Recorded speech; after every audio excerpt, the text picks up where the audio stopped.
Question में हमें दिया गया है एक स्पेसशिप है जिसको हमने लॉन्च किया है सर्कुलर ऑर्बिट में close to earth surface. Question में हमसे पूछा है कि कितनी एडिशनल स्पीड इसको दी जाए ताकि ये स्पेसशिप जो है ये ग्रेविटेशनल पुल ऑफ अर्थ को ओवरकम कर सके। तो देखिए एडिशनल स्पीड का क्या मतलब हुआ। हमें मालूम है कि एस्केप के लिए हमें चाहिए होता है √2gm/r और ये ऑर्बिटल स्पीड दिया हुआ है कि ये अर्थ के क्लोज घूम रहा है, यानी ये घूम रहा होगा √gm/r से। क्योंकि ये अर्थ के पास घूम रहा है इसलिए हम इसको √gm/r ले रहे हैं। तो एडिशनल स्पीड क्या होगी? एडिशनल स्पीड यही होगी कि एस्केप में से ऑर्बिटल घटा दो। अभी ऑर्बिटल से घूम रहा है, एस्केप के लिए इतना चाहिए, तो इन दोनों का डिफरेंस ही तो है जो अगर आप दे दोगे तो ये अर्थ के ग्रेविटेशनल फील्ड को स्किप कर जाएगा।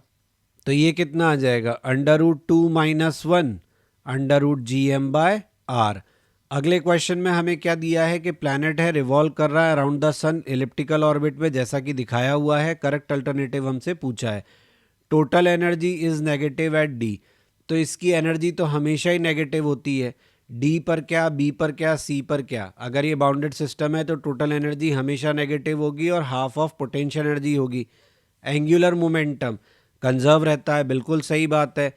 Net torque on the planet about sun is zero, obviously तभी तो हम कहते हैं कि एंगुलर मोमेंटम कंजर्व है क्योंकि एक्सटर्नल टॉर्क क्या है, zero. Linear momentum of the planet is conserve. क्या लीनियर मोमेंटम भी कंजर्व रहता है? तो लीनियर मोमेंटम कैसे कंजर्व रह सकता है? उसकी आर बदलती है, आर के साथ में पी का जो एंगल है वो भी बदलता है। दूसरे शब्दों में समझो तो दूर होता है तो धीरे चलता है, पास होता है तो तेज चलता है। तो फिर कैसे आपका लीनियर मोमेंटम कंजर्व रहा? लीनियर मोमेंटम में m इंटू वी आता है ना, तो v बदल रहा है तो लीनियर मोमेंटम कंजर्व नहीं है। तो सही आंसर क्या हुआ? कौन कौन से ऑप्शन सही हैं यहाँ पे? ए सही है, बी सही है और सी सही है, डी सही नहीं है। Please like share and subscribe my channel. Press bell icon for important notifications and update ताकि टाइमली आपको सभी इंपॉर्टेंट अपलोड्स मिलते रहें।